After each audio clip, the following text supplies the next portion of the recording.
मोहम्मद बिन कासिम आए हिंदुस्तान पे राजा दहर के मुकाबले में, नौजवान मेरी तरफ देखे और सही होके बैठे, खासे सही होके बैठे, तकरीर नहीं कर रहा, जज्बात का, मेरे जज्बात सुने, दिल के फपूले जल रहे हैं सीने के दाग से, अल्लाह की कसम रूह की गहराई से बात कर रहा हूं, वो बात कर रहा हूं जो सीना कह रहा है कि फट जाए और कहना ना पड़े। कुरान और हदीस पढ़ते हैं और फिर अपना हाल देखते हैं तो लगता यह है कि अजाब करीब आ गया है, लगता है जमीन फटने वाली है, आसमान गिरने वाला, लगता है करीब आ गया सारा कुछ। समझे क्या अर्ज कर, ये बात अगर आप समझ गए तो कीमत वसूल हो गई, इसको समझ गए तो समझ ले आपके मिजाज के अंदर अल्लाह ने तब्दीली पैदा कर दी। मोहम्मद बिन कासिम 18 साल का जवान, एक औरत की इज्जत पर राजा दहर हिंदू ने हमला किया, मोहम्मद बिन कासिम बचाने आए। जब हिंदुस्तान आए फौज थोड़ी थी, इलाका थोड़ा था, राजा दहर की फौज बहुत ज्यादा, और फिर अपना अरब छोड़ के यहां आके हिंदुस्तान में उसके इलाके में उस पर हमला करना, हालात खराब थे। मोहम्मद बिन कासिम परेशान है। एक बुजुर्ग ने देखा, कहने लगे परेशान क्यों हो? कहने लगा सोचता हूं इलाका भी उसका, फौज भी उसकी, मेरे फौजियों को तो रस्तों का भी नहीं पता, कैसे जंग करेंगे, किधर से आएंगे, और फिर हमें जुबान भी नहीं आती, कैसे काम होगा, डर रहा हूं। 2-4 दिन गुजरे तो मोहम्मद बिन कासिम अशाश बशाश हो गए। वो बुजुर्ग कहने लगे खैर है, बड़े मुतमईन हो गए हो? कहने लगे बस राजा दहर हमसे मुकाबला नहीं कर सकता, राजा दहर हमारे मुकाबले में खड़ा नहीं हो सकता, वो गिरा के गिरा, वो लड़खड़ाया के लड़खड़ाया, रेजा रेजा हो जाएगा।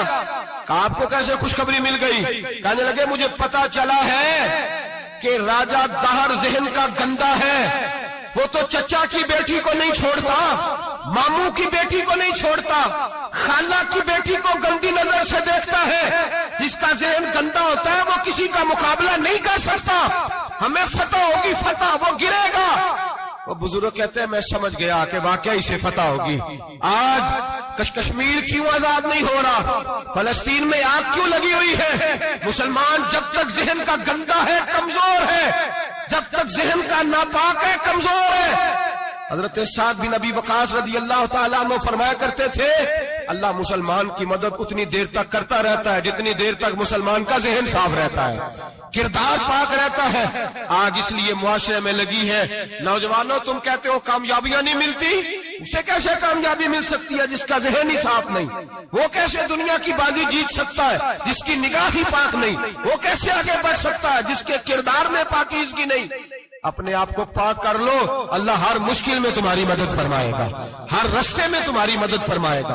और मैंने कहा जब आदमी नापाक होता है तो रब करीम उससे इबादत की लज्जत छीन लेता है, और अल्लाह की सबसे बड़ी सजा यह है कि किसी को सजदा न लंबा करना दे।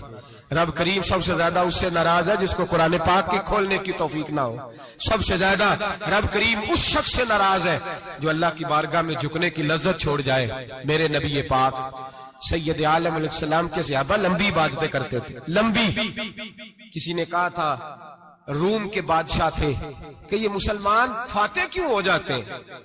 तो उसने कहा मैंने मौला अली के जमाने में जासूसी कराई थी, पता किया था कि हर मैदान में कामयाब क्यों होते हैं। तो कहते मैंने देखा ये दिन के मुजाहिद होते हैं पर रात के आबिद होते हैं, सारी रात इबादतें करते हैं।